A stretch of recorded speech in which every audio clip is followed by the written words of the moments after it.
Qu'est-ce que c'est que ça ?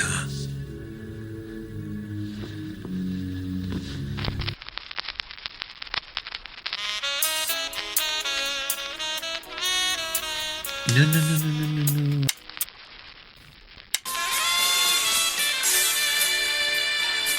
Ah, pardon. Ah, voilà.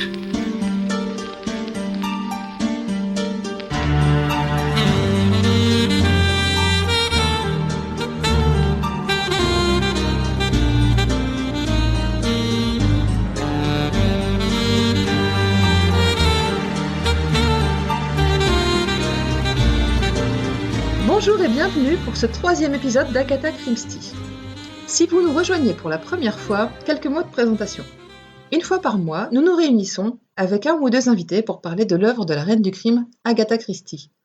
Nous parlerons bien sûr des livres, mais également des adaptations que vous pourriez voir ou vouloir voir et de la place de l'œuvre dans la vie de l'auteur. Nous sommes Greg, c'est moi, et Delphine, et ce soir nous accueillons Apple pour parler du 3e roman d'Agatha Christie, Le crime du Golfe. Bonsoir. Bonsoir. Donc, est-ce que tu peux te présenter ?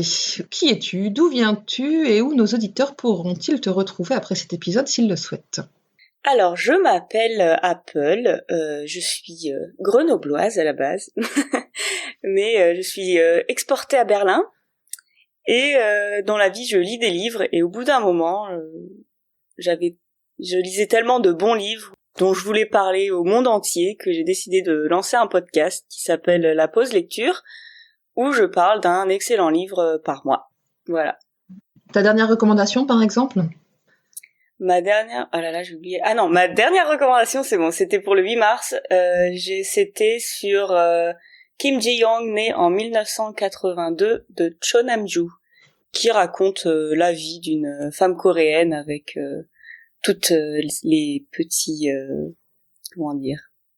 les petites micro-agressions sexistes qu'elle rencontre dans sa vie. Génial. Et qui rappelle beaucoup de souvenirs à tout le monde qui l'a lu. Mais tu le recommandes néanmoins ? Je le recommande néanmoins parce que c'est un très bon livre. En fait, c'est un livre d'utilité publique. Donc j'étais très énervée en le lisant, mais c'est un bon livre. D'accord. Super. Et alors quel est ton rapport à Agatha Christie ? Alors mon rapport à Agatha Christie, j'ai commencé à lire Agatha Christie il y a peut-être 2 ans avec Ils étaient 10, et j'ai adoré ce livre. Il est vraiment dans mon top 10 de tous les livres que j'ai lus, je pense. Mm-hmm. Et après ça, je me suis dit bon, ok, il faut que je les lise tous. Et voilà, donc je suis dans une mission de lire tous les Agatha Christie avant la fin de ma vie. Bon, avant la fin, ça devrait se faire quand même. Il y en a une bonne cinquantaine. De mémoire, ça doit être 57 si je dis pas de bêtises. Sans compter ceux qu'elle a écrits sous le pseudonyme de Mary Westmacott.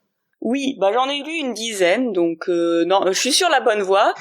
Je cherche encore aussi ça. Il me semble qu'elle a écrit une biographie. Une autobiographie, oui.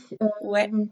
J'enverrai la référence, le titre exact de l'autobiographie. Ouais, et j'ai eu du mal j'aimerais bien le lire en français, en fait. J'aime bien lire Agatha Christie en français.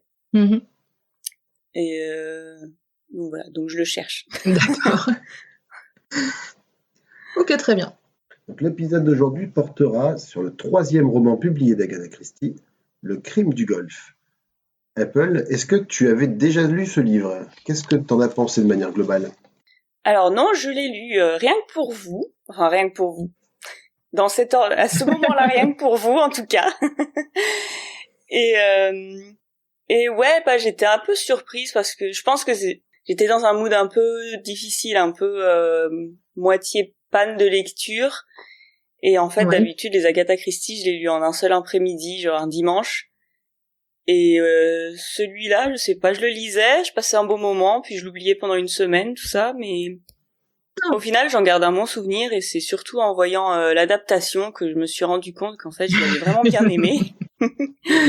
Donc, plutôt positif, même si c'est pas un coup de cœur comme Ils étaient 10, par exemple. Ouais, c'est pas ton préféré. Voilà. C'est pas mon préféré, mais en même temps, Ils étaient 10, il est dur à battre. Ah, mais c'est un de mes préférés, Ils étaient 10. Il y en a certains qui sont pour moi plus marquants, notamment, j'aime beaucoup Mort sur le Nil. J'aime Ah oui, il est beaucoup bien. le crime de l'Orient Express. J'aime particulièrement ABC contre Poirot. Oui. Mais oui, ceux-là sont. Ils étaient 10, c'est très Et tu marquant, as hein, vu, c'est très particulier.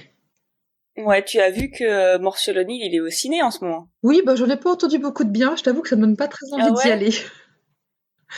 J'ai- Bah moi, je vais quand même y aller. J'ai un pote qui m'a dit, tout le monde me dit que c'est nul, personne veut y aller, tu veux pas y aller avec moi? J'étais là, bon, Je t'avoue que d'accord. j'ai pas envie de payer le prix d'une place de ciné à 12-13 euros actuellement pour aller voir un film Alors, dont À je sais. à 12-13 euros, j'irai pas, Berlin, c'est peut-être moins mais cher.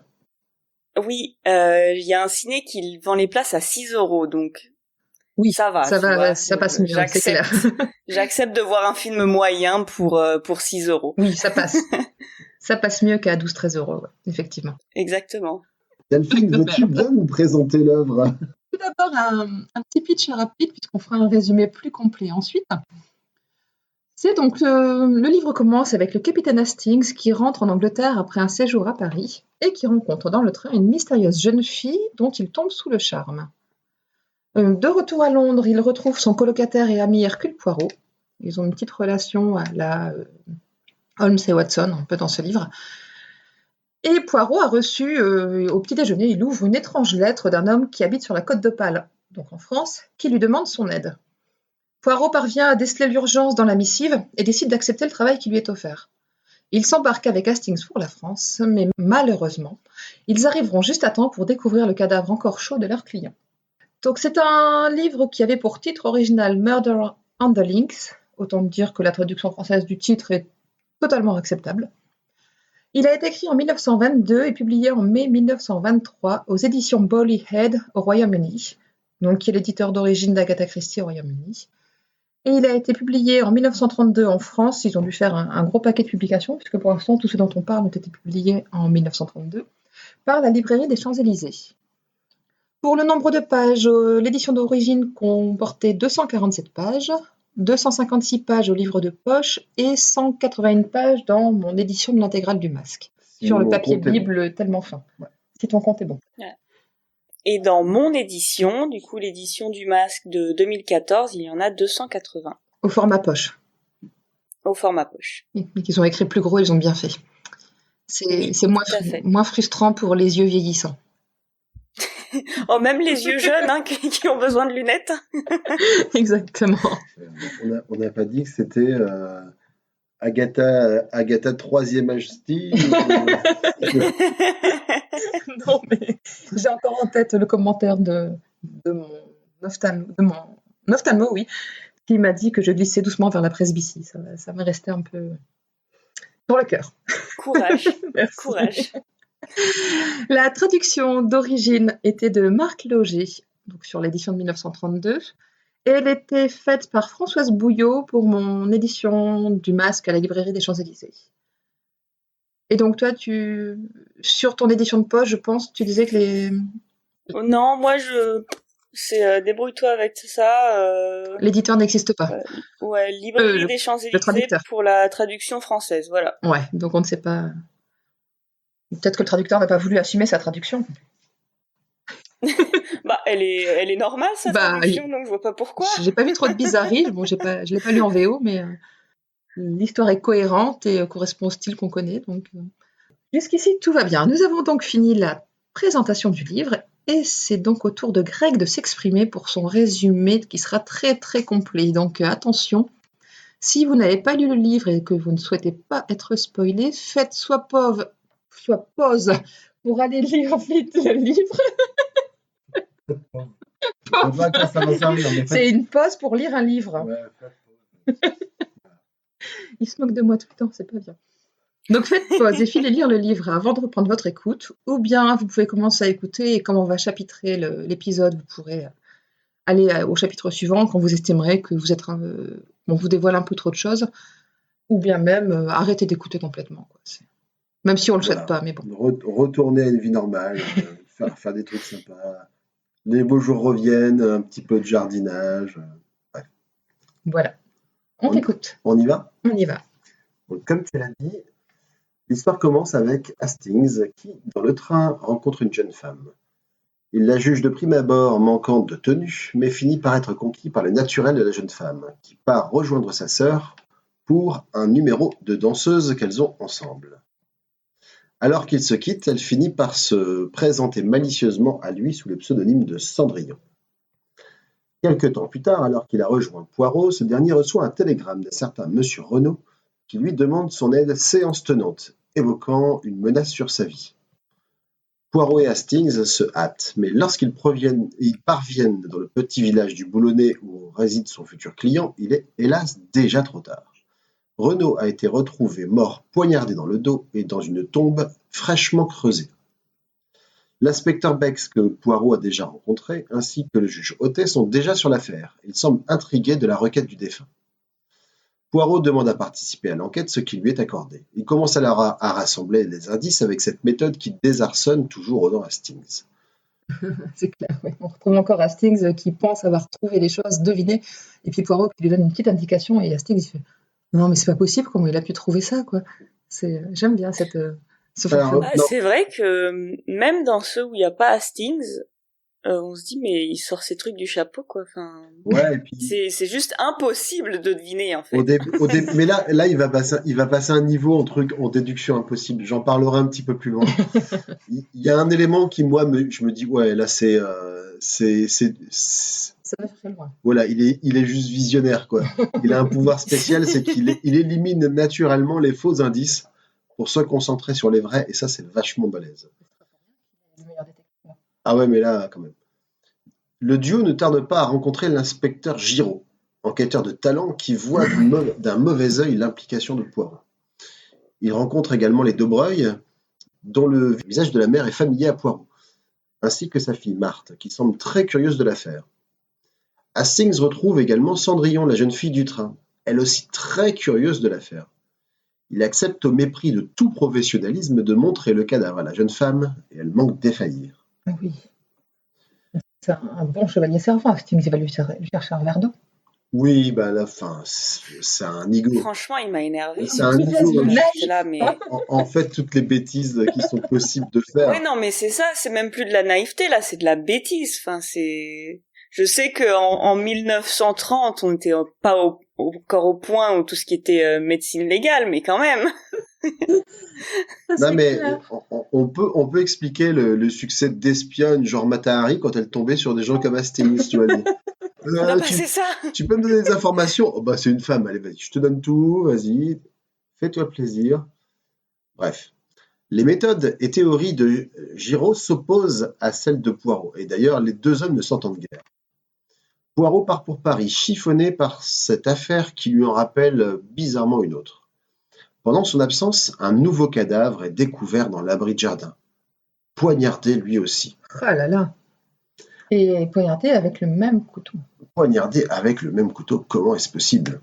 Et surtout, Hastings, quand il revoit le couteau, il se dit « Mais si ça se trouve, c'est Cendrillon qui a tué cet homme-là, en tout cas. » Bah oui. Aurais-je fait une erreur de montrer un cadavre à quelqu'un que je ne connais pas? Voilà. Et il faut préciser que le couteau qui était une des pièces à conviction de l'affaire a disparu suite à la visite de Cendrillon. Pendant quand la jeune fille a défailli, Hastings est parti chercher un verre d'eau et quand il revient, il constate que le couteau a disparu. Mais ça ne lui vient pas à l'idée sur le coup que c'est elle qui a volé le couteau. Mais non, c'est même pas lui qui l'a volé le couteau. C'est il lui part chercher un verre d'eau, après elle rentre chez elle, et c'est quelqu'un d'autre qui lui dit « Mais attends, il est où le couteau ?» Et il dit « Ah zut alors !» C'est ça, c'est même pas lui qui s'en rend compte. Oups. Et c'est Poirot qui finit par trouver qu'Hastings a un drôle d'air et lui dit « Mais dites-moi un peu Hastings, qu'est-ce qui vous tracasse comme ça ?» Et c'est là qu'il se décide à lui dire « Bah en fait, j'ai fait une bêtise. » Non mais franchement, il a 7 ans. C'est quoi. ça. J'étais affligée de lire ça, quoi. Hastings apprend que le fils du premier défunt, qui aurait dû prendre le train pour l'Amérique du Sud le soir du meurtre, était au contraire revenu sur place, ce qui automatiquement en fait, sinon un coupable, en tout cas un suspect intéressant. Quant à Poirot, de retour, il mystifie ses comparses en leur indiquant que le second cadavre n'a pas été poignardé de son vivant et qu'il s'agit en réalité d'une mise en scène. J'étais un petit peu d'ailleurs surpris parce que même le médecin qui n'avait pas capté, qui dit « Ah ouais, c'est vrai, Maintenant que tu le dis, il Non, mais oui, mais en y a fait, vraiment un mec compétent dans tout le roman. bah, c'est ça. Hercule Des fois, je Poirot, me quoi. dis, est-ce que, en fait, Poirot, il brille pas parce que les autres sont vraiment des gros nazes, quoi. Parce que, Parfois, enfin, quand t'es médecin, c'est quand même pas si difficile que ça. Au royaume des aveugles, les Mais Poirot oui, c'est mieux ça. sont. Ouais, c'est Il ça. a juste dû constater que le gars était mort, quoi. On lui a pas demandé de quoi il était mort, donc il a pas cherché. On lui a juste demandé depuis combien de temps. On lui a pas demandé de quoi. Hein. C'est ça, hein, donc c'est bon, hein. c'est bon. C'est ça. Le mec, il fait pas de zèle, quoi. Par contre, le médecin a bien dit qu'il était mort depuis 4-5 jours, ça par contre. Oui, oui. Donc Oui. c'est-à-dire qu'il était mort Alors, il a avant. répondu à la question qu'on Voilà. lui a posée. C'est ça. Mais donc le gars était Étape mort par étape. avant que Monsieur Renaud soit tué. Je fais un résumé parce qu'en fait, au début, il essaie de faire deviner Hastings, mais Hastings, il a vraiment beaucoup de mal à deviner ce que l'autre veut lui faire comprendre. Je donne les conclusions. Monsieur Renaud est en réalité Georges Conneau, impliqué dans une affaire qui avait effrayé la chronique il y a plusieurs décennies de cela, l'affaire Bertoldi. Avec sa maîtresse Madame Bertoldi, il avait organisé l'assassinat de son mari, en produisant une mise en scène où elle avait été séquestrée, soi-disant, par des Russes. Bis repetita, cette fois, il décide de simuler sa propre mort pour échapper à sa maîtresse chanteuse. Je ne sais pas si ça se dit. J'ai Sa une maîtresse maître chanteuse. chanteuse. Maîtresse chanteuse, hein. Maîtresse Sa chanteuse. maître chanteuse. Sa maître maître chanteuse, je chanteuse. dirais aussi, ouais. Ouais. Donc son ancienne amante. En tout cas, voilà, c'est qui n'est autre que Madame Dobreuil, qui donc l'a retrouvé un peu par hasard lorsqu'il est revenu s'installer en France et qui le fait chanter depuis. Et elle lui a soutiré déjà plusieurs milliers de francs. 100 000 francs, je crois. Ah oui, Et et à ce que l'époque, tu as énorme. oublié de dire, c'est que en fait, Madame Debreuil, c'est un nom d'usage en fait, et elle avait un autre nom à l'époque. Oui, c'est ça.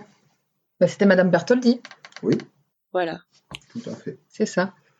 Et donc la mise en scène attachée, la première fois, il s'était fait prendre parce que Madame Bertoldi n'avait pas été assez fortement attachée pour qu'on puisse dire que c'est un agresseur qui l'avait attachée. On pouvait deviner que ça avait été fait, que c'était une mise en scène parce qu'elle n'était pas suffisamment bien attachée pour être Ouais, dans la elle possibilité de pouvait bouger. assez facilement se libérer. Et donc là, Poirot, justement, avait dû sentir quelque chose parce que quand on a retrouvé Madame Renaud attachée dans sa chambre, il a vérifié ses poignets, s'assurer qu'elle était vraiment bien blessée pour vérifier qu'elle était vraiment bien attachée et que c'était pas encore une mise en scène.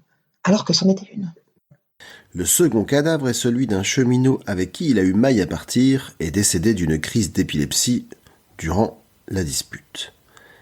Comment on peut dire on peut parler de metteur en scène à ce niveau-là quand même, parce qu'il y a quand même un certain sens Oui. de la réalisation. Un scénographe. Voilà, le scénographe a donc décidé d'habiller le cheminot de ses propres habits, puis de défigurer le cadavre pour faire croire à sa propre mort. Il avait l'intention de s'enfuir.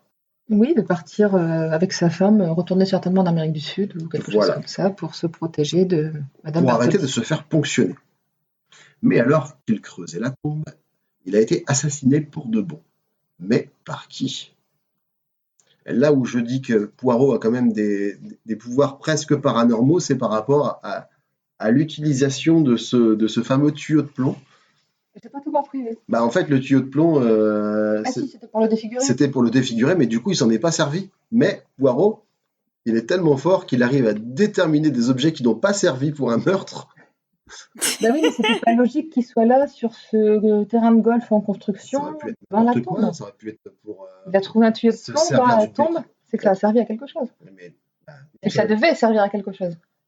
quand tu vois un tuyau de plomb par terre, tu te dis, mais c'est pour défigurer quelqu'un. Ah, mais là, c'est sur une scène de Évidemment. crime dans la tombe à côté d'un cadavre. Et ça, Peut-être qu'il y a des marques sur le visage. bah non, puisque normalement, ça devait servir à tuer le cheminot, enfin à défigurer le cheminot, le tuyau de plomb. Ah oui. Oui, là j'ai dû survoler ce passage parce que je comprenais pas tout, je pense. Donc moi, je pense que c'est le tuyau de plomb rentré dans la petite case défiguration avec le tuyau de plomb. C'était le seul moyen de le faire, qu'il ait une raison d'être présent sur la scène de crime. Parce que c'est comme ça que fonctionne Poirot, c'est adapter son scénario pour que chaque chose que tu trouves ait une raison d'être là. Ouais, n'empêche que bon, ça tombe toujours pile poil dans les bonnes cases, alors que quand Hastings fait la même chose, c'est à côté. Donc, Mais veut adapter l'usage des objets à son scénario. Il adapte pas le scénario à l'usage possible. Il fait le chemin inverse. Et je pense que c'est typiquement le le genre de truc qui, si ça sortait dans un livre aujourd'hui, ça passerait pas. Mais là, comme c'est Agatha Christie, ça passe. Ouais. Je continue mon résumé.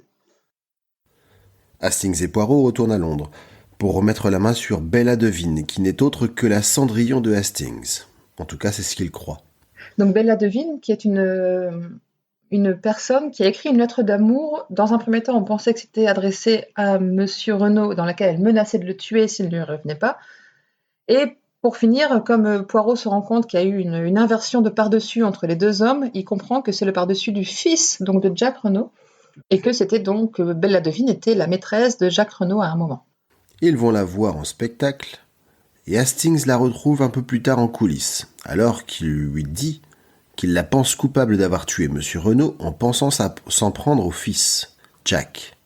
Ils s'avouent leur amour réciproque et lorsque Poirot survient, Hastings, dans un élan de chevalerie, se jette sur lui pour permettre à la jeune femme de fuir. Là aussi, j'étais affligée. Ouais, Poirot se démonte pas et dit « Bon, tu me lâches quand tu veux, en fait, qu'est-ce qui t'arrive ?» Donc il lui explique calmement qu'il ne compte pas arrêter sa belle, bien qu'Hastings soit persuadé qu'il devra presque Lui passer sur le corps. voilà, faire de son ami son rival, son ennemi. Il le dit à un moment.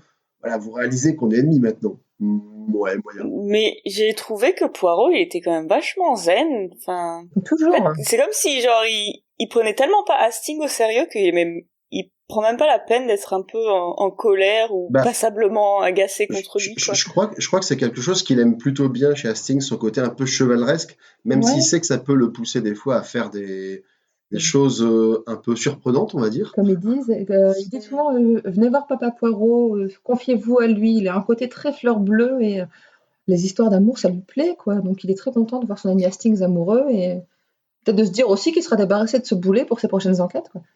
Ouais. Bah écoute, je dois t'avouer que j'ai pas lu beaucoup d'enquêtes avec Hastings, en fait. Donc c'est peut-être pour ça que j'étais un peu désarçonnée. Ouais. Et J'expliquerai plus tard pour quelle raison on voit pas trop Hastings ensuite. Ouais. D'accord. Moi, je pense que je sais. Si t'as lu la bio, tu le sais. J'ai lu la postface, en tout cas.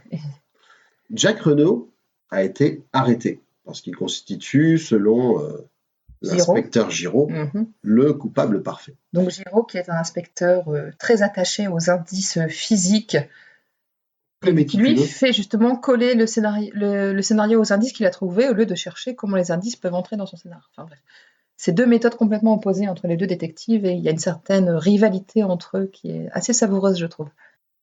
Oui, puis on se moque assez quand même de Giraud, oui, beaucoup. De Giraud parce que il a pas du tout de tact. En fait, c'est vraiment l'inverse de Poirot, en fait. C'est un gros boulet, la personne avec ses gros sabots qui parle mal aux gens. Du coup, ça met vachement Poirot en valeur. Poirot qui arrive à parler aux gens pour qu'ils se confient, etc. Alors que Giraud, la première fois qu'il essaye d'interroger quelqu'un, on le fout dehors, quoi. Tellement que c'est un rustre, en fait. C'est ça. À vrai dire, Poirot peut avoir des fois ce côté un petit peu brut de décoffrage et désagréable, mais pas en comparaison aux autres, effectivement, c'est là aussi, comme tu disais, tu vois, au royaume des aveugles, hein, c'est au royaume des malpolis, Poirot, il est pas si pire sur l'échelle de Giraud, tu vois. Je sais pas si on peut dire que ce soit tellement un compliment par rapport à Poirot. Écoute, il faut... on prend les compliments où on peut. Donc le procès de Jack Renaud s'ouvre et d'une vilaine manière. Les accusations pleuvent, il se défend à peine. À chaque fois qu'il a l'occasion de démentir, c'est mou ou il refuse simplement de dire quoi que ce soit. En plus, il reconnaît que le poignard, c'est bien lui qui l'a offert à sa mère. Voilà.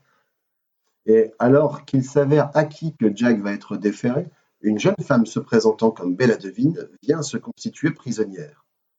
Et on apprend alors qu'il ne s'agit pas de Cendrillon, mais bien de la sœur de celle-ci. Parce qu'Hastings ne la reconnaît pas vraiment. Voilà. Ah, parce que Hastings, voilà, il est amoureux d'une fille, mais bon, il y a sa sœur qui passe à côté. Il l'a vu dans un numéro avec sa sœur jumelle, mais il l'a pas reconnue. Enfin, il savait qu'elles étaient jumelles, mais comme il y en a une qui avait une perruque blonde et que l'autre était brune, il s'est dit, il y a une blonde et une brune dans les jumelles. Ça lui a pas tilté que deux jumelles qui n'ont pas la même couleur de cheveux, c'était un peu bizarre. Il est quand même simple, hein. En tout cas, l'affaire semble entendue. Jack lui-même concède qu'il a vu Bella le soir du meurtre et a voulu la protéger. Mais pendant ce temps, la sœur jumelle, donc la vraie, celle qu'on connaît sous le nom de Cendrillon, dont on apprend qu'elle s'appelle Dulcie, a rejoint nos héros. Mais un nouveau rebondissement survient lorsque la mère de Jack, Madame Renaud, décide de lui faire payer ses mauvais choix en le reniant.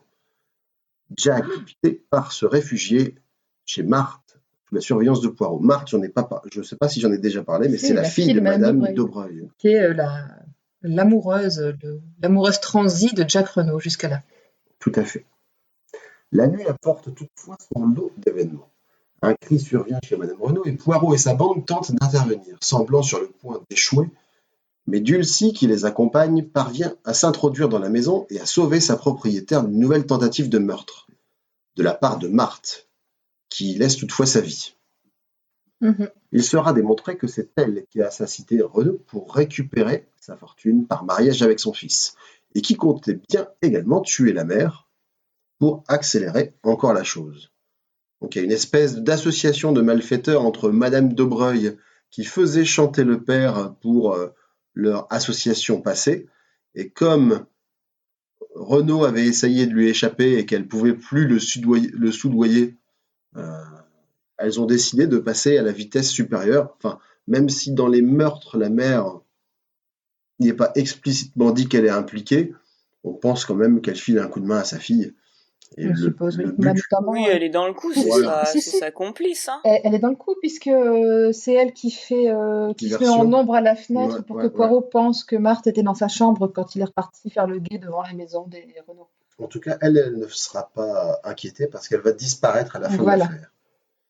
Et épilogue, une fin heureuse pour Hastings. Oui. Il retrouve sa chair et tendre et puis ils échangent un long et doux baiser. Voilà. C'était trop mignon, mais ils se connaissent pas.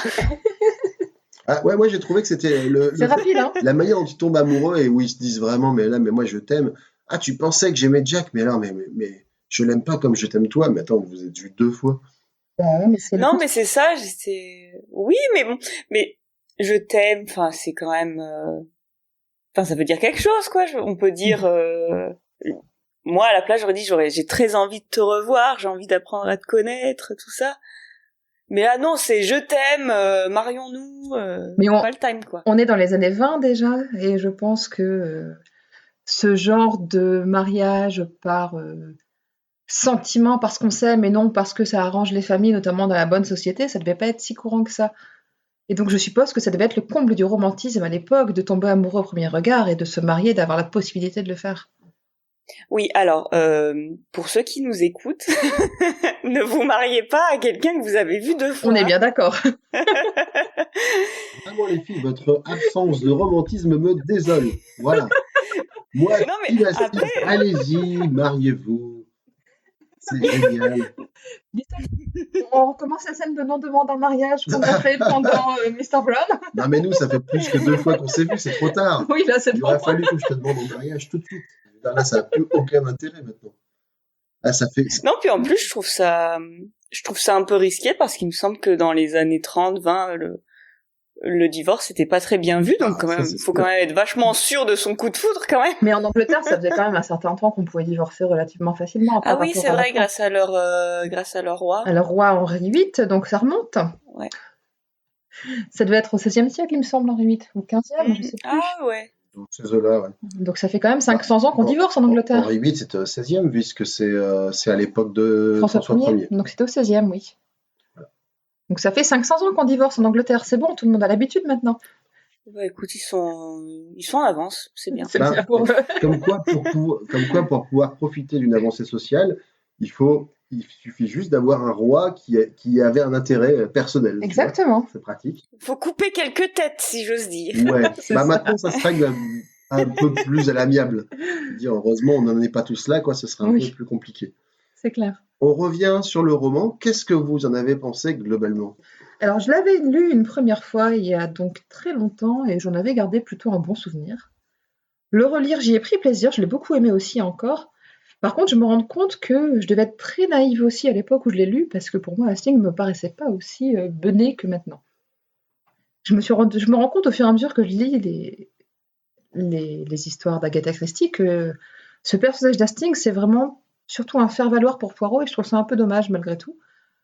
Mais je prends toujours bien plaisir à lire les histoires d'Hercule Poirot, je me laisse embarquer. Là encore, je me suis laissée embarquer, j'ai un peu mis mon esprit critique de côté pour suivre cette histoire et adhérer complètement au fonctionnement de Poirot, au point de détester Giraud parce que c'est l'ennemi de Poirot, et puis dire oh, il est trop fort, il a tout trouvé, c'est trop bien et tout. J'étais bien contente, ça m'a bien plu. J'ai bien aimé la manière dont elle a utilisé un fait divers ancien pour justifier le crime présent dans le roman. Le fait de la répétition du crime, puisque ça a fonctionné une fois, on va recommencer, ça va fonctionner encore une fois. C'est très observateur de la nature humaine, je trouve. Et Je sais pas, moi, j'ai pas organisé beaucoup de meurtres, donc je peux pas dire. mais le fait de répéter, si ça marche, tu recommences. T'as pas besoin de t'embêter à faire mieux, puisque ça a marché comme ça, tu vois. Il y a eu quelques améliorations, genre la femme qui a été un peu plus serrée que la fois d'avant pour que ce soit moins flagrant. Mais oui, si ça a marché, on peut recommencer. Et puis on se demande combien de fois il aurait recommencé s'il n'avait pas été assassiné en cours de route. Normalement, aucune. Voilà. Il avait envie de s'exiler Bah, en Amérique du Sud et se la couler douce. Donc, oui, voilà. mais bon. Et s'il se refait découvrir, parce que finalement, M. Renaud, c'était devenu un homme relativement riche et connu, donc il aurait pu être reconnu quand même.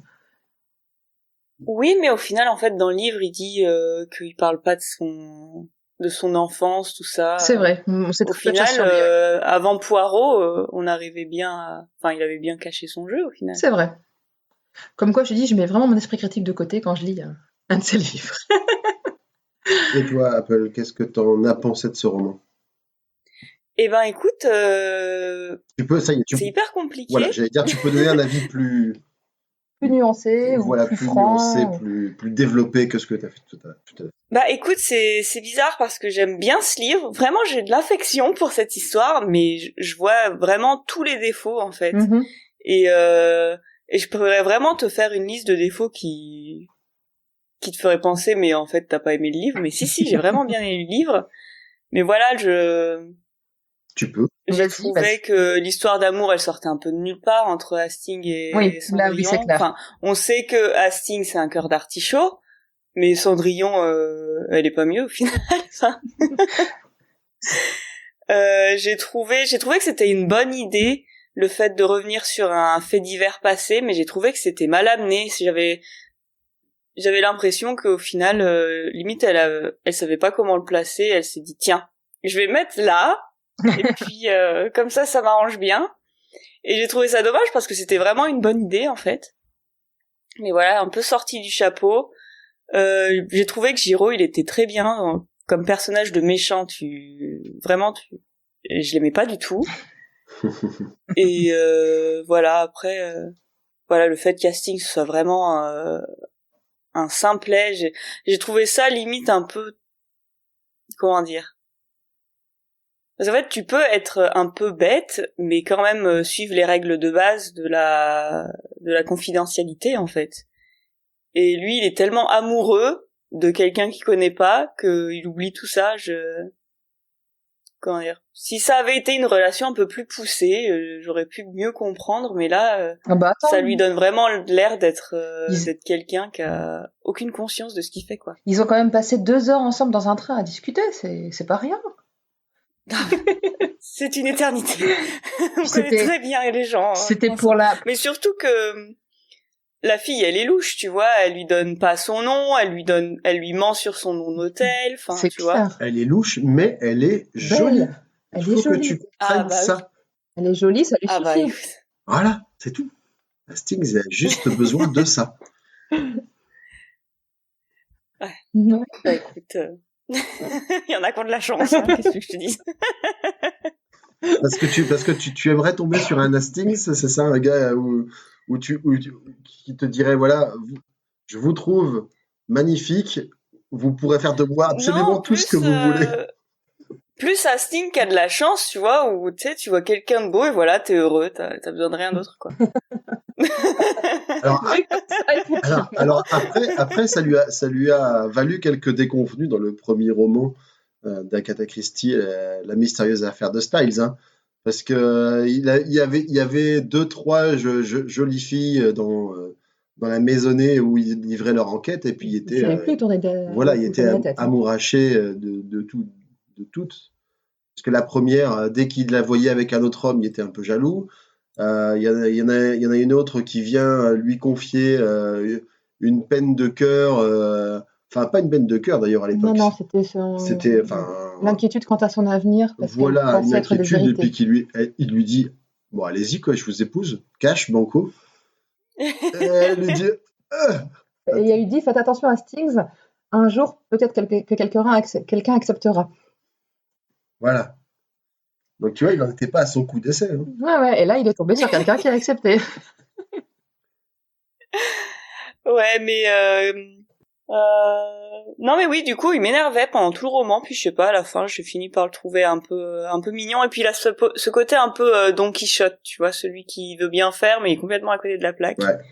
Bah, c'est ça. Hein. Et Clairement, moi, il m'a fait penser à Don Quichotte quand il commence à se dire, non mais ça y est, là maintenant, je vais devoir entrer en rivalité avec Hercule Poirot. Je me suis dit, mais qu'est-ce qui lui prend encore celui-là? qu'est-ce qu'il raconte? Bah, Poirot vient arrêter la femme que j'aime, je vais la protéger. Voilà, c'est un esprit chevaleresque, c'est tout à son T'as honneur. pas pris ton cachet, c'est ça? Et mais voilà, malgré tout ça, écoute, j'ai bien aimé, et puis comme je t'ai dit, c'est vraiment le fait de voir l'adaptation, c'est là où j'ai eu le déclic. J'étais là, mais non, en fait, je l'aime. Comme à Stings en fait. Exactement. Ah oui. Il a une trop belle couverture. Je l'aime. Et toi donc mon chéri, qu'en as-tu pensé? Alors, bah, moi, j'ai beaucoup aimé la patte Christie. Je trouve que de roman en roman, tu vois, qu'elle trouve, dès le premier roman, finalement, elle avait un peu trouvé son style, mais je trouve qu'il est encore plus marqué. J'aime beaucoup aussi les échanges, les saillies verbales des uns et des autres, où ça fait C'est vraiment un vif, petit hein. peu joute. C'est ça. C'est très fluide. J'ai l'impression que la trame du meurtre est un peu un peu moins bien élaborée. Je trouve que dans Une mystérieuse affaire de Styles, parce que là, ça repose encore plus, je trouve, sur aussi des coïncidences. Mhm. Déjà, Ah oui. cette histoire avec les trois couteaux identiques, moi, enfin, coupe-papier pour le coup, ça m'a un petit peu agacé parce que globalement, les trois coupe-papier qui ont un rôle dans le meurtre, je veux dire, il y a une des personnes qui aurait pu se servir d'un autre couteau qu'il avait sous la main qui avait rien à voir avec ces trucs-là, et comme par hasard, ça crée de la confusion parce que c'est les mêmes. Après, pour les coupes papier, justement, tu m'en avais parlé, j'y ai réfléchi. La première fois, ça a été utilisé parce que c'était le couteau qui était censé être dans la table de chevet de Madame Renaud. Le deuxième, qui aurait été utilisé par Marthe, si elle avait l'intention de... C'était peut-être... elle peut l'utiliser comme un message pour Jack en disant « Fais gaffe à toi », tu vois, il reconnaît le couteau qu'il lui a offert, ça peut peut-être lui mettre un moyen inconscient peut-être de lui montrer qui a commis ce meurtre, d'une certaine manière. C'est de la psychologie à 2 balles, mais je me dis que ça peut être une raison. Et en plus, il peut se tromper avec celui qu'il a donné à son ex, du coup. Voilà. Mais ça, elle est pas censée le savoir. Bah, peut-être que si, peut-être qu'il lui a dit qu'il y avait 3 couteaux. Elle laissait peut-être pas. Alors, figure-toi que, ma chérie, que je t'offre un couteau, mais que j'ai un peu tendance à enfiler à toutes mes ex, donc t'enflamme pas non plus. Hein, c'est mon petit délire à moi. Quand j'aime bien une fille, je lui offre un couteau. Et en plus, c'est tout le temps les mêmes. Non, il n'avait fait que 3. Ouais. C'était avec quoi déjà? Avec un bout d'avion, du fuselage de son avion. Et donc ça m'a un petit peu Ouais, mais je peux comprendre. déplu. Oui, c'est pas très délicat de la part de Jack. Ouais. Après, ce qui m'a déplu aussi, c'est l'espèce de vaudeville qui se joue sur la scène du crime, quoi. Donc, il y a le gars qui est en train de creuser sa tombe qui se fait poignarder, soit, mais il y a Jack qui arrive à peu près dans les mêmes minutes, ainsi que Bella qui passait dans le coin. Enfin, je veux dire, Et chacun est persuadé que c'est l'autre qui a commis le crime. Voilà. Et au lieu d'en parler entre eux, pas chacun repart de son côté. C'est ouais, ça et puis pour arriver Ça tous doit à être peu près- incroyable en pièce de théâtre, par contre. Ouais, pour arriver tous comme ça en 10 minutes de temps, au même endroit, au beau milieu de la nuit, c'est quand même.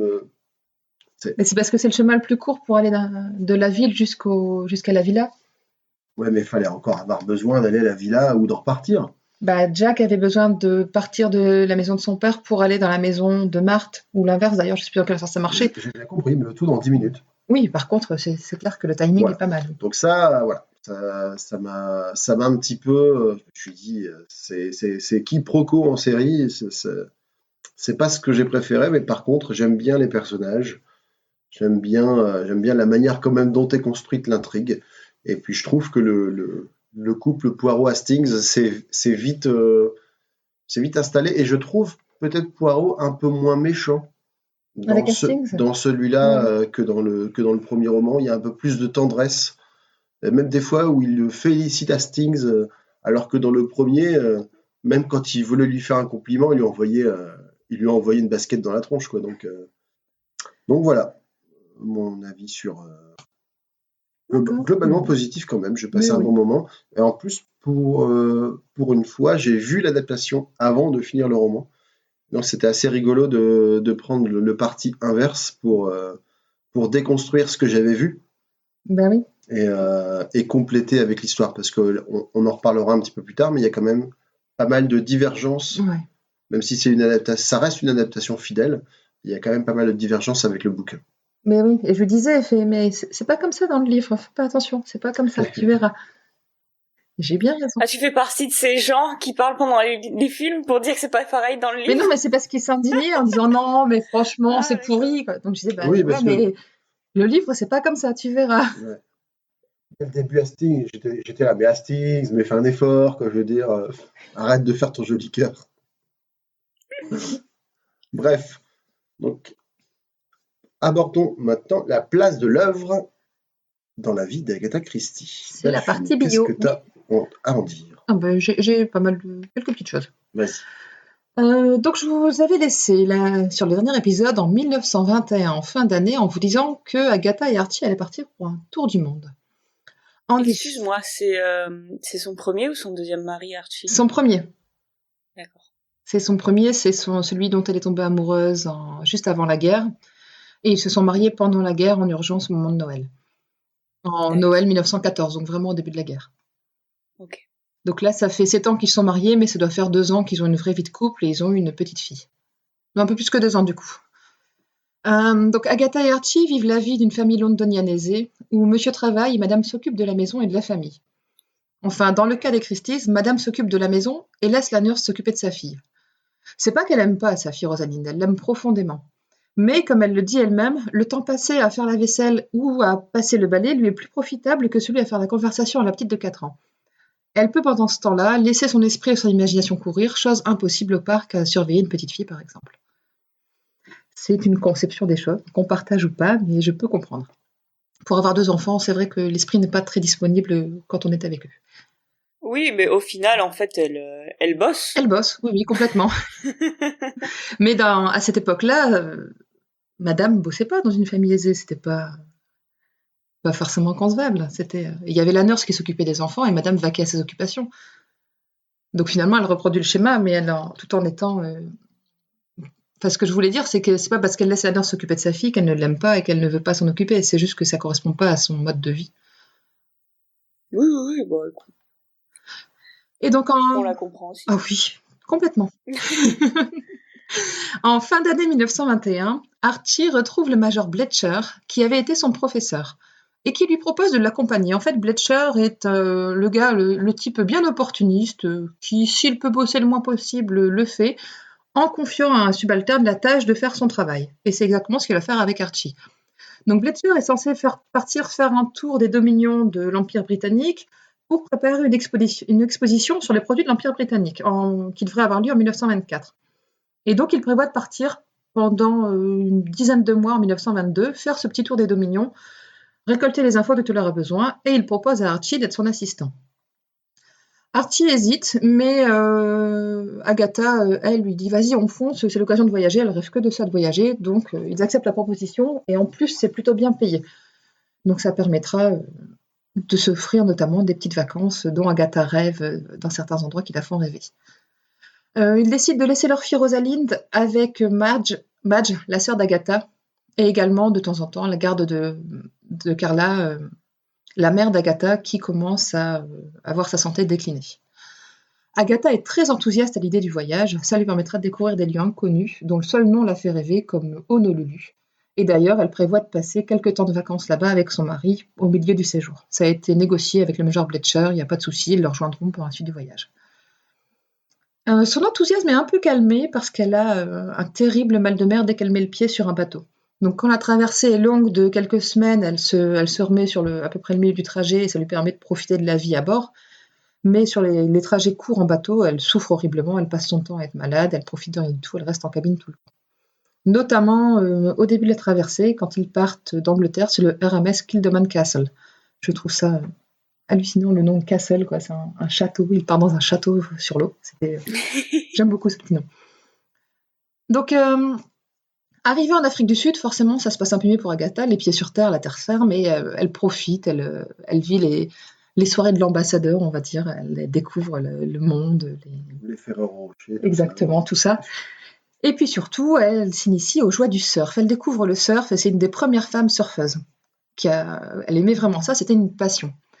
Ensuite, ils partent en Rhodésie, mais Archie part en bateau et Agatha part en train. Ils se rejoignent là-bas et elles reviennent au Cap quelques semaines plus tard. Agatha récupère alors une liasse épaisse de courrier dans laquelle elle trouve des coupures de presse et des messages qui lui annoncent le succès de Mr. Brown. C'est là qu'elle se rend compte qu'elle peut avoir une carrière d'écrivain. Donc le couple va passer ensuite, entre autres, par la Tasmanie, la Nouvelle-Zélande, où ils vont vivre un séjour idyllique dans un chalet, par exemple. Et c'est l'heure des vacances à Honolulu. C'est le paradis, et ils découvrent le surf dans les vraies vagues, qui est vraiment difficile pour eux deux, parce que Archie aussi aime le surf. Mais Agatha, elle finit par vraiment apprécier ça complètement. Elle s'achète les vraies planches de surf hawaïennes qui permettent de prendre les vagues comme il faut, et elle en profite à fond.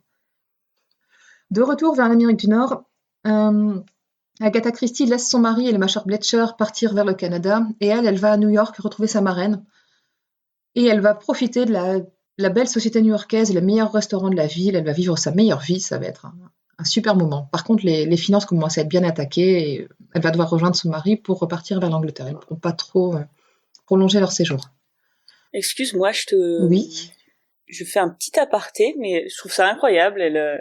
En fait, c'est quelqu'un qui a vraiment beaucoup voyagé dans sa vie. Même, complètement, oui. Plus tard dans sa vie, elle a vachement voyagé au Moyen-Orient, etc. Et ça se retrouve vachement dans ses romans. Livres. Oui. Je trouve ça hyper intéressant. Et c'est aussi hyper intéressant de voir le monde en 1930. Enfin, il y a tellement de choses qui ont changé. Il y a genre 50 pays qui ont eu l'indépendance du Royaume-Uni et tout. Enfin, c'est des pays qui n'existent plus, genre la Rhodésie. La Rhodésie, oui, par exemple. Quoi, oui. Ou même, genre, quand ils parlent des Indes aussi, les ça me fait toujours sourire. Ouais. Mais c'est aussi en partie pour ça que j'ai voulu faire cette rubrique biographie et la place de l'œuvre, parce que ça a tellement changé depuis le moment où ça a été écrit que je trouvais que c'était marrant de remettre le contexte et de voir quelles étaient les influences entre ce qu'elle a vécu et ce qu'elle a écrit. Oui, et puis on retrouve toujours des gens qui viennent de par-ci par-là, et en fait, au final, quand on regarde sa vie, tous ces personnages, ils viennent d'un endroit qu'elle connaît vraiment. Voilà, c'est ça. Elle parle de ce qu'elle connaît. Et puis moi, j'imagine, je suis désolé, j'imagine Agatha Christie en train de faire du surf, ça me fait marrer. Moi. Oui. Ah bah oui, le truc improbable. Mais je partagerai sur Twitter quelques photos que j'ai dans une des biographies où on la voit en surf. Je partagerai ça, c'est prévu. Oui, j'ai une chaise qui grince. Je vous promets que c'est ma chaise et que c'est pas des paix ou quoi. Ce genre de truc, je peux le laisser au montage. La connaissance, ça va rester au montage. Je peux le laisser au montage. Tant pis, j'assume, j'ai une chaise qui grince. D'accord. Vas-y, continue. Donc je continue. Donc les Christie sont de retour en Angleterre le 1er décembre 1922. Dans un premier temps, leur fille Rosalind a du mal à renouer avec eux. Forcément, ils sont partis pendant 10 mois et à 4 ans, c'est très long. Elle s'est beaucoup attachée à sa tante Madge, mais Agatha va réussir à la réapprivoiser assez rapidement, notamment en lui donnant des petits jouets, des figurines de bois qu'elle a ramenées d'Afrique du Sud, avec lesquelles la fillette aime beaucoup jouer. Archie, lui, peine à renouer avec la vie de bureau. C'est vraiment pas quelque chose qui lui plaît. Il lui manque une passion, quelque chose qui lui donne le feu. Par contre, elle, Agatha, a retrouvé ses marques très vite et elle se lance dans la rédaction de la deuxième enquête d'Hercule Poirot, Le crime du Golfe. Pour pouvoir se consacrer pleinement à son œuvre, l'autrice a besoin d'aide pour s'occuper de Rosalind. Donc elle décide de recruter une nurse. Le recrutement est très difficile, d'autant qu'elle ne veut que d'une Écossaise pour nurse. qui sera aussi dactylo l'après-midi, puisque Rosalinde sera scolarisée qui sera dactylo le matin, pardon, puisque Rosalinde sera scolarisée le matin et sera à la maison l'après-midi. Ça fait partie, le fait d'avoir une écossaise, ça fait partie des nombreux préjugés qu'Agatha Christie a sur les différents traits caractéristiques de nationalité. Elle dit qu'elle a observé, elle le dit dans son autobiographie, qu'elle a observé que les nurses écossaises parviennent à nouer des relations de qualité avec les enfants dont elles ont la charge, ce qu'elle n'a pas constaté avec des Françaises, par exemple. Ce qui est quand même relativement surprenant parce que quand elle était jeune, sa gouvernante, pendant un temps, a été une Française avec qui elle a noué une amitié très forte. Mais Oui, et puis j'avais remarqué dans ses livres qu'il y a beaucoup de préjugés sur toutes les nationalités, mais je pensais qu'elle se moquait de ça justement. Je pense qu'elle doit. Maintenant, je douce. Je me demande si elle s'en rend pas compte un peu plus tard en vieillissant. En fait, là, elle a juste une petite trentaine d'années. Ouais, et en vieillissant, elle se rend peut-être compte aussi du ridicule qu'elle a eu à avoir ce genre de préjugés. C'est à voir. On verra comment ça évolue au fur et à mesure de l'évolution de notre analyse de son œuvre. Et donc, elle finit par tomber sur la perle rare en la personne de Miss Charlotte Fisher, qui sera très vite appelée Carlo par Rosalinde, et ça deviendra une des amies les plus proches de la romancière. Le matin, Carlo va prendre en note les romans qu'Agatha Christie lui dictera, et l'après-midi, elle s'occupera de Rosalinde. Enfin, c'est la théorie, parce qu'en réalité, au début, Agatha Christie, elle a beaucoup de mal à laisser son œuvre à quelqu'un d'autre, elle adore écrire, elle a beaucoup de mal à se décharger de sa production sur quelqu'un d'autre. Et finalement, elle finira par apprécier. Elle reconnaîtra le côté pratique de la dictée pour la souplesse que ça apporte, notamment dans les modifications, dans les retours sur ce qu'elle a écrit. Enfin, c'est vraiment quelque chose qu'elle finira par apprécier. Et elle finira même par, dans les années 60, s'acheter un dictaphone pour pouvoir s'enregistrer et réécrire ensuite ce qu'elle aura produit. Carlo va apporter à la famille une tranquillité qui est vraiment bienvenue. Et Agatha le formule dans son autobiographie en disant « J'avais Carlo et la paix domestique ». C'est vraiment tout ce qu'il lui fallait pour pouvoir se lancer à fond dans son œuvre et nous offrir la quantité de romans qu'elle nous a fournis par la suite. Pour écrire Le crime du Golfe, elle s'inspire d'un fait divers sanglant qui est survenu en France. C'est pour ça qu'elle situe l'action du roman en Normandie. Ça lui permet également de confronter Poirot avec un autre enquêteur aux méthodes différentes. C'était pas en Normandie d'ailleurs l'action, mais sur la côte d'Opale, je me suis trompée, je sais. J'ai vu Greg qui faisait nom de la tête, c'est pour ça que j'ai corrigé. Tu te souviens du nom de l'affaire qui l'a inspiré ? Non, j'ai plus le nom, faudrait que je retrouve. Je peux le retrouver et te le donner, il n'y a pas de souci, mais je l'ai pas noté. Ouais, je veux bien, s'il te plaît. Mais dans l'adaptation qui en est faite, effectivement, il situe ça à Deauville, mais c'est pour ça que j'ai. Dans le roman, c'est pas à Deauville. Non, c'est vraiment. On précise bien que c'est à Merlinville, entre Calais et Boulogne. À mi-chemin entre Calais et Boulogne, oui. D'accord. Et donc, le fait de situer son roman en France, ça va permettre de confronter Poirot avec un autre enquêteur aux méthodes différentes. Il y a vraiment des méthodes beaucoup plus terre à terre, on va dire, qui préfèrent se fier aux indices qu'il a trouvés plutôt qu'au scénario qu'il peut construire avec ce qu'il a pu observer. Donc, c'est une histoire complexe qui fait appel au meurtre du passé pour expliquer celui du présent. Et pour rester dans le modèle holmésien, Agatha a choisi de faire cohabiter Poirot et Hastings, mais ça va durer qu'un certain temps, parce que leur proximité la dérange pour développer le personnage de Poirot et pour lui permettre de vraiment rencontrer son public. Elle estime que le duo Hastings-Poirot est peut-être trop proche du duo Watson-Holmes et va peut-être l'empêcher justement de vraiment accrocher le public sur ce personnage. Donc elle choisit de marier le capitaine avec l'une des protagonistes du roman et de le faire aller vivre en Argentine, d'où il reviendra de temps en temps pour une visite à son ami belge. C'est pour ça aussi que tu l'as certainement moins vu dans les livres que tu as pu lire, parce qu'Hastings va revenir dans certaines enquêtes pour rendre visite à sa famille, rendre visite à ses amis, et il repartira en Argentine vivre avec sa femme et par la suite leurs enfants. Ah cool, donc en fait, tomber amoureux en 2 rendez-vous, ça marche. Bah, pour lui en tout cas, ça a marché. Lors de la publication du roman, Agatha Christie s'est attachée à suivre les différentes étapes, avec un soin qu'elle mettra tout du long de sa vie, notamment sur le choix des couvertures. Elle a été très souvent mécontente du choix des couvertures et les a fait souvent retravailler. Pour ce roman, Le crime du Golfe, elle raconte que la couverture d'abord proposée par son éditeur ne correspond en rien à son roman. Elle dit dans son autobiographie « À part avoir des couleurs horribles, c'était mal dessiné et représentait, autant que je pouvais en dire, un homme en pyjama sur un parcours de golf victime d'une crise d'épilepsie mortelle. Puisque dans le roman, l'homme assassiné était habillé normalement et avait été poignardé avec une dague, je ne fus pas d'accord. » Donc en gros, pour elle, ils avaient fait un gros mélange entre le SDF ou le cheminot assassiné qui était mort d'une crise d'épilepsie et Monsieur Renault qui était en sous-vêtements dans un par-dessus qui a été assassiné sur le golf. Et ça lui plaisait vraiment pas. Elle a voulu refaire cette couverture pour que ça lui plaise parce qu'elle estimait que la couverture c'est le premier moyen d'accrocher le lecteur sur un livre. Et si la couverture ment par rapport au contenu, ça risque de Elle a raison. de déplaire, quoi. C'est normal, elle avait complètement raison. Le crime du Golfe est dans les pays anglo-saxons reconnu comme un roman de type français, inspiré notamment du mystère de la Chambre jaune, qui est vraiment un roman qu'elle a adoré quand elle était jeune. Poirot y est dans son élément, marquant que la nature humaine est remarquable par sa capacité à se répéter sans originalité. Et un petit fun fact que j'ai trouvé sur le site officiel anglais d'Agatha Christie. D'après le jeu Jeopardy, le crime du Golfe est le premier roman à contenir l'expression « la scène du crime ». Le premier roman d'Agatha? Le premier roman policier de toujours. Waouh! Donc c'est dans ce roman que l'expression « la scène du crime » est apparue. Pour la première fois dans une œuvre écrite. Je trouve ça incroyable. Ben ouais, j'ai trouvé ça assez intéressant. J'aime bien aller faire un tour sur ce site. J'ai trouvé le lien sur Wikipédia là, lorsqu'on a fait la mystérieuse affaire de Styles. Et donc il y a toute une partie, petites anecdotes sur le roman qui est très sympathique à chaque fois, je trouve. Ce qui est rigolo, c'est de se dire que du coup, dans toutes les affaires que Sherlock Holmes a eu à résoudre, à une seule reprise, il a employé l'expression « la scène du crime ». Je ne suis pas allée vérifier, mais c'est ce que Jeopardy semble dire.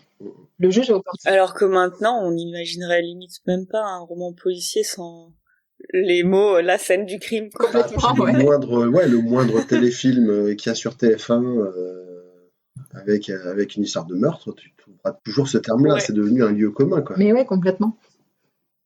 Même les flics, je suis sûre qu'ils se le disent. C'est ça. Donc voilà, je laisse là la vie d'Agatha Christie se dérouler tranquillement parce que pour le roman suivant, il y a énormément de choses à dire et j'en reparlerai donc.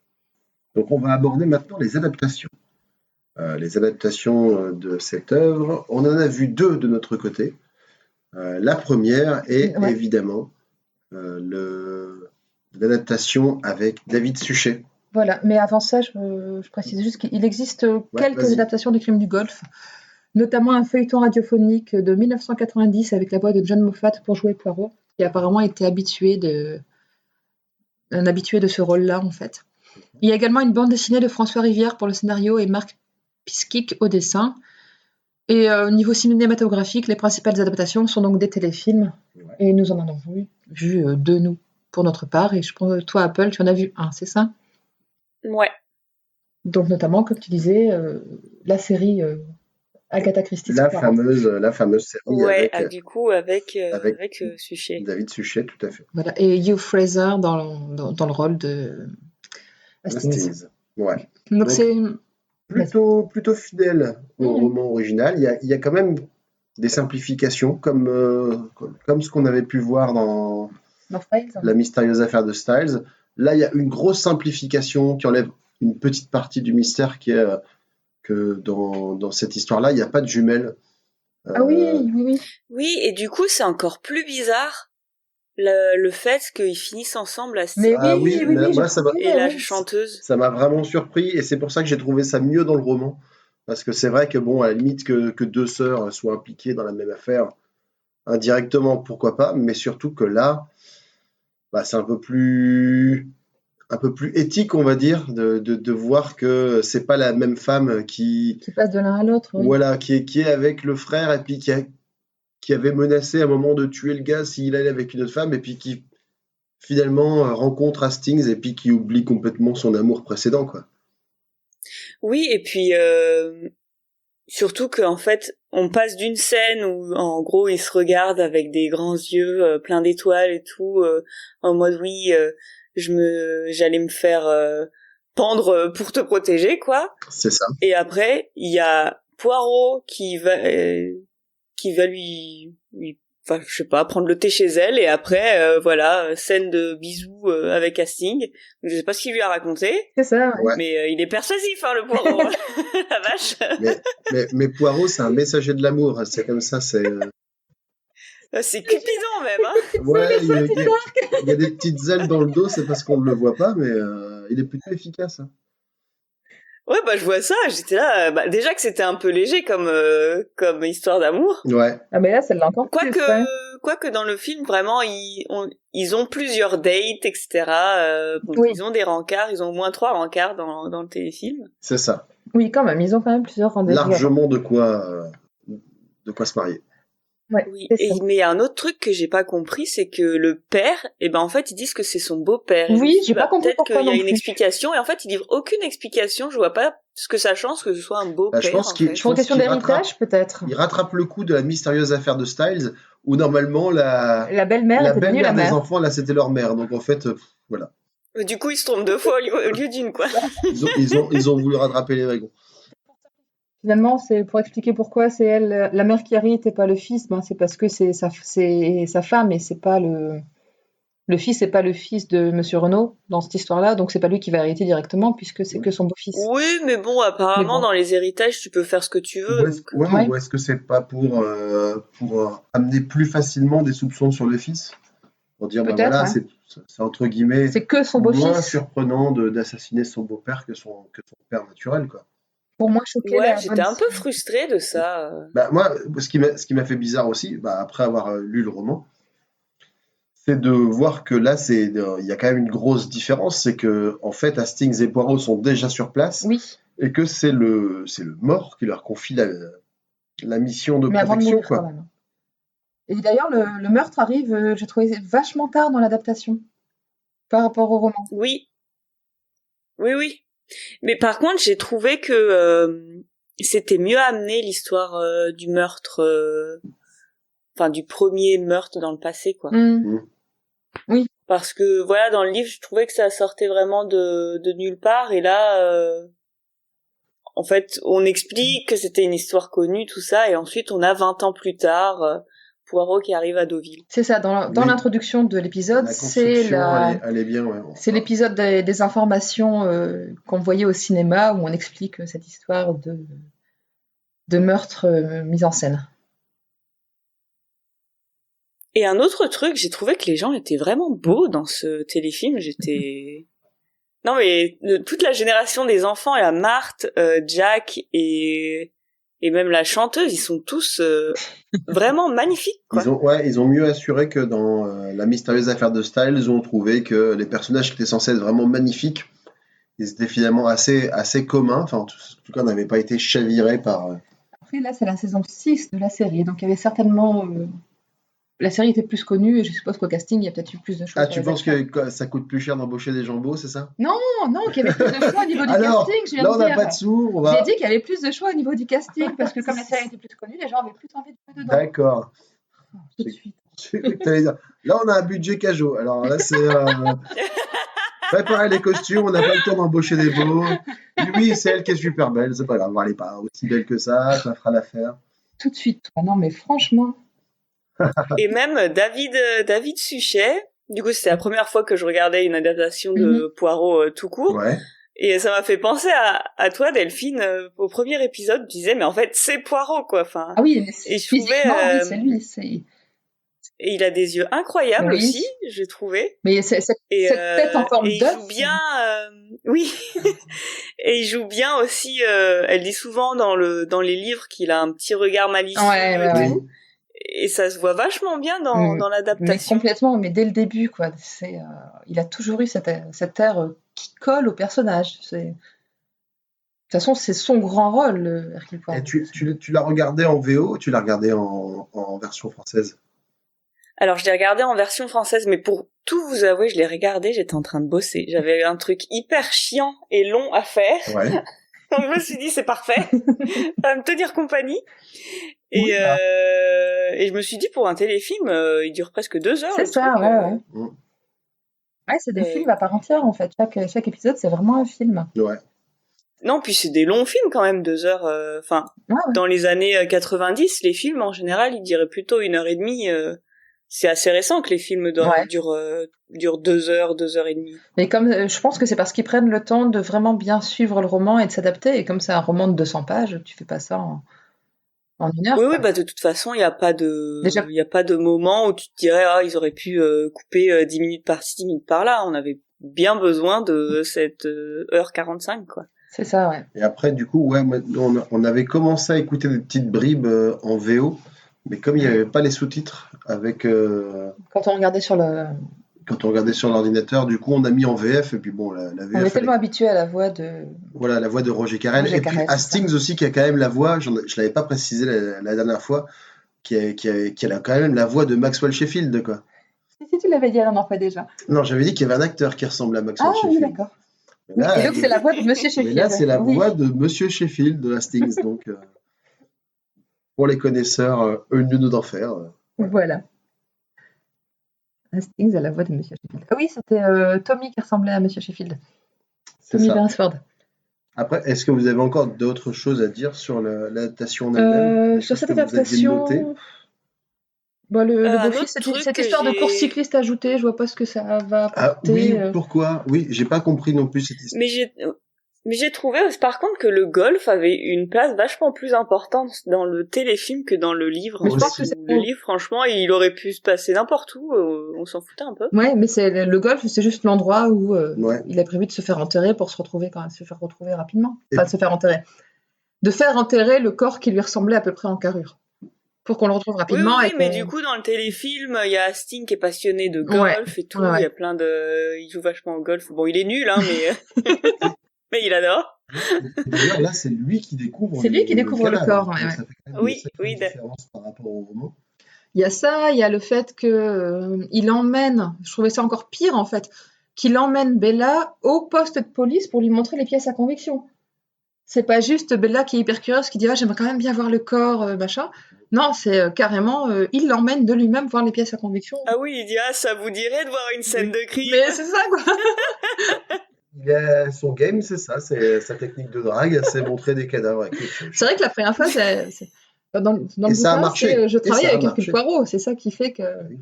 quand il la recroise à Simonville, je sais plus comment ça s'appelle, Merlinville. Merlinville, Simonville, ouais, bien sûr. Rogerville aussi. C'est juste à côté de Il y Raoul. avait un prénom. C'est juste à côté de Raoulville, en fait. Voilà. On ne sait Et pas donc, pourquoi. quand il retrouve Bella, c'est même à Deauville qu'il la retrouve, puisque le téléfilm se passe à Deauville et non plus Ouais. à côté de C'est Boulogne. tellement beau. Ouais. Et donc, quand il la retrouve à Deauville, il lui fait mais hey, je suis là avec Hercule Poirot quand même. Et c'est comme ça qu'il commence à la draguer. C'est pas juste c'est moi Hastings. Non, c'est je suis le faire voleur de Poirot, viens faire un tour avec moi. Je trouvais ça encore plus pathétique que le Hastings dans le bouquin. En vrai, je suis sûre qu'il le fait avec l'autorisation de Poirot. Avec sa bénédiction. Exactement. Il a dit, vas-y, mets toutes tes disquettes que tu peux, moi ça me dérange pas, amuse-toi bien. Et aussi, il y a une légère transposition dans le temps, parce que le roman a été écrit en 1922, on avait C'est dit. ça, en 22, ouais. Et là, l'histoire de l'adaptation se passe en 1936, on ne sait pas pourquoi. Peut-être pour assurer la continuité avec les épisodes Je pense que ça de doit être ça, Poirot tels puisque qu'ils sont c'est saison tournés. 6, donc Voilà. ça doit être pour une question de... Il y a peut-être eu entre-temps la guerre ou je ne sais quoi. Bah non, en 36, il n'y a pas la guerre. Moyen, quoi. Ouais, je sais pas. Ça doit être pour coller aux épisodes de la saison qui se passent dans les années 30. Je Sans suppose. doute. J'ai pas regardé les autres épisodes de la saison, donc il y en a 6 Et- ou 8, il n'y en a pas beaucoup. Hein, Et mais- Giraud, alors du coup, avec il y a aussi cette histoire de Paris, Oui, où si jamais... Ah oui! Si jamais c'est lui qui découvre au premier, Poirot, dans le roman, il décide de parier 500 francs. ouais. Mais dans l'adaptation, Giraud dit que si jamais il gagne, voilà. Et en échange, si c'est Poirot qui gagne, Giraud doit lui donner sa pipe. Ouais. Et je trouvais ça, moi, je trouvais ça pas mal, ce pari-là. Où chaque... Je trouvais ça pas mal, mais au final, il était, il devient un peu sale au final, Poirot. Il était là. Non, mais tu sais quoi, j'ai gagné, mais je veux pas de ta pipe, comme ça, à chaque fois que tu vas fumer, Ouais. tu penseras à moi. Et j'étais là, c'est un peu, je trouvais que c'était un peu, que ça correspondait pas vraiment enfin, moi, Poirot, je le vois quand même comme quelqu'un de globalement assez bienveillant. Oui, très gentil, oui. Et je le voyais pas faire ça, en fait. Il est bienveillant, mais il a quand même un ego Ah bah ça, c'est clair. surdimensionné, donc peut-être que ça correspond quand même en disant, bah tiens, Ouais, tu mais pensais je que tu étais trouvais un ça bon allait un peu loin. enquêteur, Mais Giro l'a tellement méprisé pendant tout l'épisode, c'est peut-être un moyen aussi de lui renvoyer la balle en disant C'est vrai qu'il est assez odieux. il Là, est encore plus Ah oui, pour il est le, odieux. pour le coup, l'aspect odieux du personnage, il l'a bien. Hein. Ah, c'est clair. L'acteur, Je trouve que Ouais. c'est même trop, tu vois, il faisait trop franchouillard, trop. Bah, j'ai l'impression que c'était bien ce que Agatha Christie voulait faire dans son roman aussi. Tu sais, Ouais. le cliché du français un peu chauvin qui pense que que tout est mieux en France, etc. Mhm. Ces gens existent en vrai, hein. Donc Oui, évidemment, et on est quand même la patrie du commissaire Moulin, excuse-moi. Et et de de Maigret, hein. et de Julie Lescaut. Et Navarro. Voilà. Et, donc Poirot, hein. et d'une femme d'honneur. Donc je vais te dire, c'est pas Hercule Poirot, le vieux moustachu, qui va nous expliquer comment résoudre des enquêtes. Hein. Mais je trouvais que 500, c'était quoi, 500 francs? Bah 500 francs en 1920, ça faisait quand même une somme. Ouais. Donc je trouvais ça suffisant en fait. C'est vrai. Mais oui, le fait de hé, tu vas penser à moi jusqu'à la fin de tes jours et tout, je trouvais ça un peu tordu en fait. Après, le gars, il peut juste acheter une autre pipe et puis il laisse l'autre dans un coin et puis il sera tranquille. Ouais, mais quand même, bah c'est ma nouvelle t'as une nouvelle pipe. Ouais, j'ai une nouvelle pipe. Ouais. Bah, qu'est-ce qui s'est passé avec l'autre? Elle était tellement emblématique. Ouais. Tu l'as cassée? Non. Non, elle a cassé mon aigle. Je me suis lassée. C'est ça. J'en avais marre de voir un vieux moustachu à chaque fois que je tirais une latte. Donc, Quoi, tu sais faire un vieux moustachu en anneau de fumée? Ouais, c'est ça. Autre adaptation nous avons vue également, donc l'épisode 7 de la saison 2 des Petits Meurtres d'Agatha Christie. Une adaptation très libre comme celle qu'on avait vue d'une mystérieuse affaire de Styles. Quand on dit très libre, c'est-à-dire que... Ça se passe dans les années 60. Déjà, et puis il faut... Oui. Il n'y a pas de Poirot, il n'y a pas d'Hastings. Voilà, et il faut une vingtaine de minutes pour s'y faire. Pour capter en fait quels sont les éléments qui reprennent. Et finalement, ça vient, mais c'est quand même très librement adapté. Ouais, il y a quelques points de repère en fait, mais ils ont gardé la structure du crime. Ils ont gardé le côté, il y a un maître chanteur, on met en scène son meurtre, son propre meurtre pour pouvoir y échapper. Mais finalement, le gars se fait quand même tuer. Ça, ils l'ont gardé. Mais c'est quand même super. Enfin voilà quoi. Donc il y a tout, en fait. Les personnages principaux, c'est le commissaire Laurence, la journaliste Alice Avril et la secrétaire du commissaire Marlène Leroy. Donc ça, c'est des personnages qui sont récurrents dans la série. Et il y a un inspecteur de l'IGS qui arrive parce qu'apparemment il y aurait des rumeurs sur le commissaire Laurence qui font que ça nécessite d'enquêter là-dessus. Et c'est lui qui joue le rôle de Giro, le contradicteur en fait. Tout à fait. Donc c'est pas désagréable à regarder comme à chaque fois. C'est plutôt sympa, c'est rigolo, il y a des bonnes piques, les personnages sont attachants, ils sont plutôt bien construits. Mais pour reconnaître une adaptation d'Agatha Christie, même en ayant lu le livre, il faut vraiment s'accrocher et avoir conscience des éléments de l'intrigue pour les retrouver. Faut le savoir, quoi. C'est ça. Je pense que les gens aiment parce qu'on dit c'est Agatha Christie, ils vont voir, mais ceux qui n'ont pas lu les livres, quand ils vont lire Le Crime du Golfe, ils ne vont pas du tout reconnaître ce qu'ils auront vu en adaptation. Mais après, moi, j'ai quand même pris du plaisir à le voir en sachant que voilà, c'est très librement adapté. Voilà, oui. Il faut accepter que c'est juste c'est juste l'intrigue qui est reprise et pas l'ensemble de l'histoire. Moi, je pense à un petit peu comme un petit boulot d'enquête à temps plein, tu vois, justement. Tu connais le roman, tu sais ce qui va se passer, et puis tu vas chercher dans l'adaptation quels sont les éléments qui sont repris ou tout ce qui... Tu laisses de côté tout ce qui n'a rien à voir, et puis après tu te laisses un petit peu embarquer par les aventures, les interactions entre les personnages, où il y a toujours un peu rigolo, un peu burlesque sur certains côtés. Voilà, il y a la secrétaire. Là, pour le coup, il y a la secrétaire, donc Marlène, qui est dépitée de voir son patron, dont elle est plus ou moins secrètement amoureuse. Du coup, pendant un moment, il est mis au bitard, et puis du coup, il se retrouve à essayer de suivre l'enquête de la prison, alors qu'elle lui amène plein d'informations, etc. Et que du coup, elle a dû se mettre au service de l'inspecteur de l'IGS, qui, au début, se fait passer pour un ami, ouais, fan du commissaire Laurence. du commissaire Laurence, mais qui très vite, tu comprends en fait qu'il a qu'une seule envie, c'est de le faire tomber, quoi. Et au plus la trame avance, au plus à un moment il pète un câble, à un moment il essaie même de le tabasser. C'est ça, oui. Ok. Mais finalement, on en arrive presque à avoir le meurtre comme histoire annexe. C'est plus comme là. Ah oui, c'est focus vaudeville. C'est ça, c'est plus focus sur les relations entre les personnages et l'intrigue qui se déroule, plutôt que sur le meurtre. Le meurtre devient presque un prétexte à les réunir par moments ensemble et C'est sorti quand, ça? ça fait 3 ou 4 ans, je pense. J'ai pas noté. J'ai eu du mal à le trouver. Hein. Et après, ce qui est sympa aussi pour nous, c'est que nous on est ch'tis, quoi, et puis ça se passe en général dans le Nord, quoi. Donc, Ça se passe à Lille directement. Ouais. voilà, ça se passe à Lille. Ah ouais, ça doit être sympa de voir ça. La journaliste, elle travaille pour La Voix du Nord. Chaque fois, il y a des éléments vraiment de la région. Tu peux reconnaître des endroits. C'est ça, tout quand ils sortent, donc, tu fais ah, c'est la Grand Place. Ah, oui, je Donc, connais. vous avez de la chance parce que moi, le dernier film que j'ai vu qui se passait à Berlin, c'était Equilibrium et franchement, c'était pas ouf. Ah ouais, alors, avec Christian Bale. Ouais, c'est filmé à Berlin. On reconnaît, hein, mais bon, c'est pas ouf. Hein. Regardez l'adaptation de Poirot à la place. Hein. Mais ouais, surtout que moi je trouve qu'il y a un vrai travail scénaristique sur cette adaptation finalement. C'est pas juste une reprise de quelque chose qui a été écrit par Agatha Christie et mis en image. C'est une inspiration. Il y a eu, ah oui, d'accord, c'est bien, le crime qu'elle a imaginé, c'est vachement bien, on va s'en servir, mais autour, on va construire notre histoire. Et j'aime bien. Franchement, ça fait 2 fois qu'on voit un épisode et ça fait 2 fois qu'on est agréablement surpris. Ouais. Cool. Ouais. Si tu as l'occasion de regarder, alors peut-être que ça te plaira pas, mais...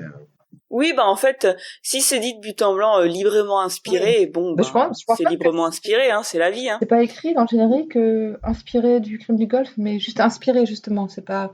L'épisode s'appelle Le crime est notre affaire. Alors là, moi, j'ai bondi au plafond parce que Le crime est notre affaire, c'est un roman avec Tommy et Tuppen, c'est pas un roman avec Hercule Poirot. Donc, mais complètement, ils ont mélangé 2 trucs ensemble, quoi. Ça va pas du tout. Ça va pas. Le crime est notre affaire, c'est Tommy et Tuppen, c'est pas. Mais c'était vachement bien quand même. J'ai bien aimé vraiment. Voilà. Je pense qu'on a fait. Super. Enfin, je sais pas si tu as des choses à dire encore. Bah, lisez-le. Exactement. Très bien. Lisez-le, c'est sympa. Ça permet d'avancer dans la connaissance de la plume d'Agatha Christie et du personnage d'Hercule Poirot. Et dans le prochain roman avec Hercule Poirot, ce n'est pas un roman, mais un recueil de nouvelles qui s'appelle Les Enquêtes d'Hercule Poirot, qui fera l'objet de notre 5e épisode, si je ne dis pas de bêtises. Possible. Et du coup, le prochain, c'est L'homme au complet marron. Et qui sera une histoire de... Avec qui, celle-ci? Des personnages qu'on ne connaît pas encore. Notamment un personnage inspiré du Major Bletcher et qui a été largement inspiré par le tour des dominions des Christie. Par plein de choses qu'elle a vues en Afrique du Sud, qu'elle a vues en Rhodésie. Ah, trop bien. Ouais, avec notamment une histoire de trafic de diamants. Apple, est-ce que tu peux rappeler une dernière fois à nos auditeurs où est-ce qu'ils pourraient te retrouver? Bien sûr, alors vous pouvez me retrouver sur Spotify, Apple Podcast, tout ça. Le nom de mon podcast, c'est La Pause Lecture. Et si vous voulez me trouver sur Twitter, c'est Pause Lecture Pod. Très bien. Agatha Christie est un podcast du label Podcut. Vous pourrez nous retrouver ainsi que les nombreux autres podcasts du label sur le site podcut.studio et sur le serveur Discord de Podcut. Vous pouvez également nous soutenir en donnant à partir de 1 € au Patreon de Podcut qui servira à la vie de tous les podcasts qui font partie du label. Agatha Christie est aussi présent sur les réseaux sociaux. Donc on a un compte sur Twitter @Agatha Christie avec une majuscule à Agatha et à Christie. Également sur Instagram aussi @Agatha Christie et sur Facebook où il suffit de charger la page Agatha Christie, c'est bien, c'est qu'on n'a pas d'homonyme, donc on nous trouve assez facilement. Ne cherchez pas Agatha Christie parce que là par contre vous aurez une blinde de pages. Nous vous remercions de votre attention et nous vous donnons donc rendez-vous le dernier mercredi d'avril, normalement, pour cet épisode qui sera consacré à l'homme au complet marron. un roman paru en 1924. Et suivez-nous également sur les réseaux parce que comme pour cet épisode-ci, la semaine prochaine, on lancera un concours pour gagner un roman de la collection Hercule Poirot en Non, partenariat. pas Hercule Poirot, Agatha Christie. Oui, pardon, Agatha Christie. En partenariat. En partenariat avec le livre de poche qui nous accompagne et on les en remercie. Voilà, l'épisode paraît le mercredi, le concours est lancé le samedi pour une semaine avec une question qu'on essaye de faire simple pour le moment, on verra après si on complexifie, qui Ouais, porte ça, sur l'épisode. C'est pour vous appâter, après on va bien... Et donc le livre est gagné et normalement le livre qui sera lu dans 2 épisodes après, tout simplement pour vous donner le temps de le recevoir et de le lire et de nous écouter en ayant le livre en tête. Tout à fait. Voilà, Voilà. Je pense qu'on a fait le tour. on a fait toutes nos annonces, on a fait notre pub, on a dit au revoir, donc Je crois que c'est bon, on va pouvoir couper. c'est super. Voilà. Vous allez pouvoir Super. retourner à vos activités respectives.